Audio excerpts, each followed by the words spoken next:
बिस्मिल्लाहिर्रहमानिर्रहीम। अस्सलामुअलैकुम। सिरात मुस्तकीम सऊदी न्यूज़ चैनल में आप सबको खुश आमदीद कहा जाता है।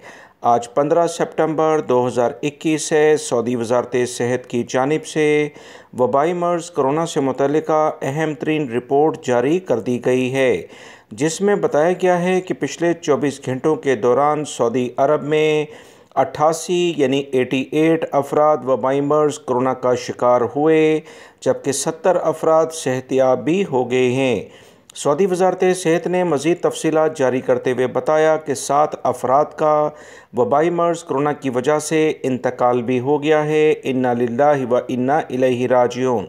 सऊदी वज़ारत सेहत ने तमाम अफराद, चाहे सऊदी शहरी हों या गैर मुल्की अफराद, इन लोगों को ख़बरदार किया है कि कोरोना से ये जो कमी देखी जा रही है, इससे बिल्कुल भी लापरवाही ना बरतें, वैक्सीन को लाजमी हासिल करें।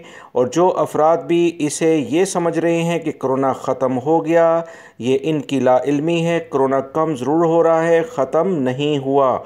मज़ीद इतलात के मुताबिक रियाद रीजन में 22 अफराद मुतासिर हुए। मक्कातुल मुकरमा रीजन, जिसमें जद्दा भी शामिल है, 18 केसेस देखे गए हैं। मदीना मुनव्वरा रीजन और ईस्टर्न रीजन, जो दमाम से मुल्का इलाके हैं, 9 अफराद मुतासिर हुए हैं। जज़ान रीजन में 6 केसेस हैं, कसीम रीजन में भी 6 हैं, असीर रीजन में 5 हैं, नजरान रीजन में 4, जबकि अलजौफ रीजन, जो स्काका का इलाका है, हायल रीजन, तबूक रीजन और नॉर्दर्न बॉर्डर शुमाली हदूद के इलाकों में 2-2 अफराद मुतासिर हुए। अलबहा रीजन में 1 केस देखने में आया है। सऊदी वज़ारत सेहत ने मज़ीद बताया कि 2351 अफराद एक्टिव केसेस सऊदी अरब में मौजूद, जबकि 449 इंतहाई बुरी कंडीशन में हैं। इनके लिए खुसूसी तौर पर दुआ की जाए। वीडियो लाइक करके शेयर भी कीजिएगा। अस्सलामु अलैकुम।